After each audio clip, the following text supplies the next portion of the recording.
Selamat siang Bu Lucy. Selamat siang, Bu Dewi. Apa kabar biar hari ini? Alhamdulillah masih sehat. Ibu kayak apa? Alhamdulillah sehat.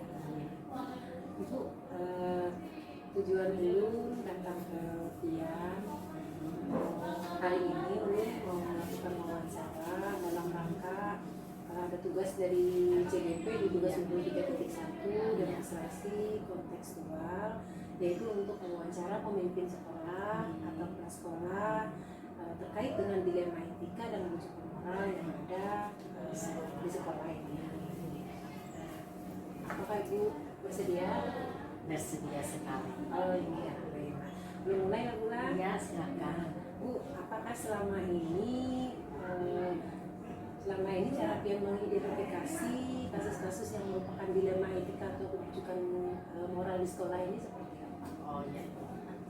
Cara mengidentifikasinya adalah melihat dari kasus itu yang datang seperti apa.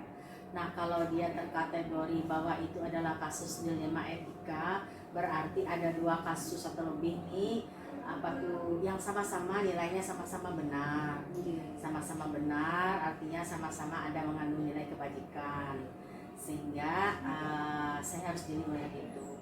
Nah, kalau dia kategori rujukan moral, berarti ada dua kasus ini ada sama-sama, bukannya ada sama-sama, yang satu ini benar, ada nilai benarnya, yang satu adalah nilai salah. Nah, ini sehingga penanganannya beda. Jadi pengambilan keputusannya beda. Jadi selama ini bagaimana Pian menjalankan pengambilan keputusan di sekolah ini, terutama untuk kasus-kasus misalkan ada kedua kepentingan yang sama-sama benar atau sama-sama mengandung nilai kebajikan tadi. Bagaimana cara mengambil keputusannya, karena sama-sama benar lah. Karena sama-sama benar berarti harus hati-hati nih. Jadi kalau harus hati-hati, saya itu berpegang bahwa keputusan itu nantinya diambil atas dasar tiga, Bu. Ada tiga yang saya pegang. Ada tiga ketentuan yang saya pegang. Pertama, keputusan yang saya ambil nanti harus berpihak kepada murid. Kedua, keputusan itu harus mengandung nilai kebajikan. Kemudian yang ketiga, keputusan itu harus bisa dipertanggungjawabkan. Itu sebelum dasarnya. Terus belum lanjut lagi, langkah-langkah atau prosedur seperti apa yang Pian lakukan selama ini, Bu? Selama ini langkah-langkahnya saya harus pertama dulu melihat kasus itu. Dia masuknya ke paradigma yang mana? Lihat paradigmanya yang mana. Kemudian prinsip saya mengambil keputusan itu harus berdasarkan prinsip-prinsipnya, keputusan itu. Kemudian yang ketiga adalah saya harus melihat keputusan itu berdasarkan 9 langkah pengujian. Berarti masuk semua bola harus dikaji dulu. Nah, hal apa biasanya Bu yang selama ini yang anggap efektif dalam pengambilan keputusan pada kasus-kasus dilema etika? Dilema etika lah. Hal-hal yang paling efektif adalah pada saat saya mengambil keputusan itu, yang jelas tidak boleh digabah nih, karena sama-sama benar.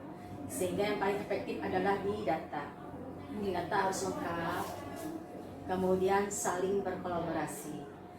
Artinya kolaborasi itu berarti ada saling menguatkan, berarti ada nilai kerjasama di situ, sehingga kita harus perlu ada data yang kuat, kemudian ada kerjasama, artinya duduk bersama. Siapa pegang data ini, dari mana data ini, mari kita sama-sama mengkaji data ini sehingga kita melihat itu nanti seperti apa, baru kita memutuskan itu bagaimana caranya. Yang jelas kita tuh mau sih keputusan itu bisa diterima semua pihak, tidak merugikan kedua belah pihak. Tidak mungkin. Pasti ada sesuatu yang tidak memuaskan. Lanjut lagi lah pula. Nah, hal-hal apa yang selama ini yang bisa menjadikan merupakan tantangan dalam pengambilan keputusan pada kasus dilema etika itu sendiri? Tantangan bagi saya adalah bagaimana caranya membuat keputusan ini bisa diterima oleh semua pihak.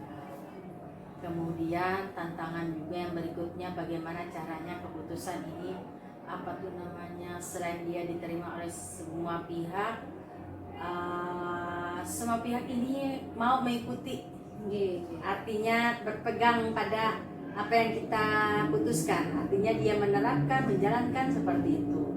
Menerima. Sehingga tantangannya yaitu bagaimana caranya keputusan ini bisa membuat semuanya nyaman, kemudian tidak merusak stabilitas sekolah. Dalam kasus dilema etika ini, apakah Ibu sendiri mempunyai jadwal tertentu Bu untuk penyelesaian atau kasus dilema etika ini kan perlu penyelesaian? Apakah Ibu ada menjadwalkan jadwal tertentu apa secara langsung? Sebenarnya tergantung masalahnya lah, tergantung masalahnya. Kalau masalahnya itu memang datanya saya pikir memang harus segera diselesaikan, segera kita selesaikan. Yang jelas permasalahan itu tidak boleh kita berlarut-larut, secepatnya. Tapi ada juga sih misalnya kita tidak mungkin secepatnya karena itu alasannya di data. Jadi prosedurnya seperti apa? Mengumpulkan data dulu itu. Prosedurnya kita lihat dulu masalahnya, identifikasi masalahnya. Siapa yang bermasalah, terlibat di dalam. datanya lengkapkah? Apakah masalah ini sudah merembet jauhkah? Kemudian setelah itu kalau misalnya tidak memungkinkan diputuskan pada saat itu, berarti saya perlu mengumpulkan data-datanya, mempertemukan pihak yang bermasalah, kemudian apa tuh namanya, mengkaji macam-macam, menganalisis dan lain-lain. Sehingga pada saatnya kalau datanya lengkap, kita lihat di mana nilai kebajikannya, yang mana sisi benar dan benarnya, kemudian kita tarik benang merahnya, baru kita ambil keputusan. Berarti kalau selanjutnya, apakah ada seseorang atau aktor yang membantu selama ini mempermudah dalam pengambilan keputusan dalam kasus dilema etika itu? Jelas ada beberapa faktor. Yang jelas yang paling utama itu adalah adanya saling kerjasama dan kolaborasi. Yang utamanya faktor utama, karena data kan harus kita dapat nih dalam menyelesaikan masalah. Data itu bisa kita dapatkan karena adanya kerjasama dan kolaborasi. Jadi data itu kalau kita bagus kerjasama dan kolaborasinya, data itu walaupun sulit pasti cepat didapat. Itu yang apa? Nah, dari semua yang telah disampaikan ini, pembelajaran apa yang dapat Pian petik dari pengalaman Pian yang pernah mengambil keputusan terkait kasus dilema etika? Nah, semakin ternyata pula kepala sekolah itu pasti setiap saat menghadapi itu, sehingga sedaya upaya saya sebagai kepala sekolah harus membuat satu keputusan yang sebijak-bijaksananya, sehingga semakin banyak masalah, semakin banyak permasalahan yang mengandung dilema etika, dan semakin saya bisa mengambil keputusan itu yang mana orang semua bisa terima, saya menjadi semakin puas menjalankan tugas hasil seperti itu, dan akan membuat saya semakin nyaman lah, dan tidak merasa takut menghadapi masalah apapun, tidak merasa terbebani. Jadi saya anggap ada masalah datang itu adalah pembelajaran bagi saya, bagaimana caranya saya menghadapi masalah itu sehingga membuat sekolah kita itu tidak terganggu stabilitasnya. Karena kan tugas kepala sekolah itu salah satu yang utamanya adalah menjaga bagaimana keadaan lingkungan itu aman dan nyaman bagi seluruh warga sekolah. Jadi intinya kalau ada permasalahan dikaji dulu, kemudian diselesaikan, dicarikan solusinya. Yang mengalami masalah itu kedua belah pihak tidak saling dirugikan. Yang bermasalah merasa kedua belah pihak tidak merasa nyaman, itu sehingga merasa nyaman. Dan stabilitas sekolah juga tetap terjaga. Baik Bu, mungkin cukup dulu wawancara kita hari ini. Terima kasih atas waktu Ibu yang sudah meluangkan waktunya untuk saya wawancara. Mungkin wawancara ini mencukupkan. Ibu mengakhiri. Terima kasih. Wassalamualaikum. Waalaikumsalam. Terima kasih. Assalamualaikum warahmatullahi wabarakatuh. Waalaikumsalam warahmatullahi wabarakatuh. Alhamdulillah baik Bu. Ibu gimana kabarnya? Alhamdulillah baik Pak. Tetap semangat Bu. Ya, tetap semangat. Iya, alhamdulillah. Nah Pak, mohon maaf ini Pak mengganggu waktu Pian. Iya, Bu. Karena ini saya ditugaskan sebagai CGP pada pembelajaran nomor 3.1 Iya, ini, iya. yaitu tugas demonstrasi kontekstual. Kita diminta untuk mewawancara kepala sekolah terkait dengan dilema etika dan pengambilan keputusan dalam suatu kasus Iya. di sekolah. Iya. Nah Pak, selama ini bagaimana Bapak dapat mengidentifikasi kasus-kasus yang merupakan dilema etika atau rujukan moral di sekolah Pak? Ya, terima kasih Bu. Kalau rujukan moral dan dilema etika, artinya pertama kita harus mengidentifikasi Bu. Mengidentifikasi masalah tersebut, apakah dia masuk rujukan moral atau dilema etika. Pengertian dari dilema etika artinya kan dilema nih Bu. Dilema artinya masalah tersebut nilai-nilainya adalah benar sama benar. Sedangkan yang rujukan moral ini nilai-nilai kebijakannya adalah benar dengan salah. Jadi kita menentukan dulu akhirnya mengidentifikasi masalahnya, apakah masalah tersebut masuk dilematika ataupun masuk ke rujukan moral. Nah Pak, selama ini bagaimana Bapak menjalankan pengambilan keputusan di sekolah Bapak, terutama untuk kasus di mana ada dua kepentingan, contohnya sama-sama benar atau sama-sama mengandung nilai kebajikan? Iya.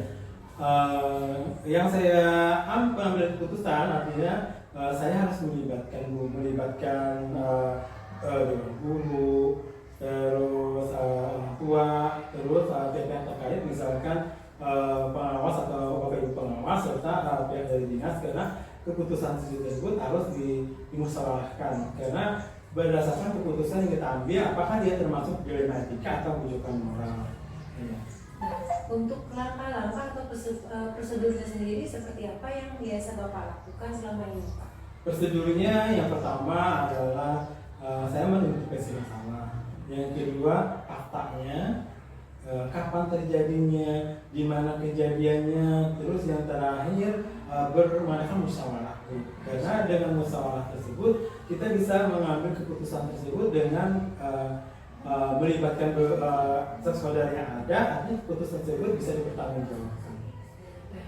Hal-hal apa saja yang selama ini Bapak anggap efektif dalam pengambilan keputusan, contohnya pada kasus dilema etika?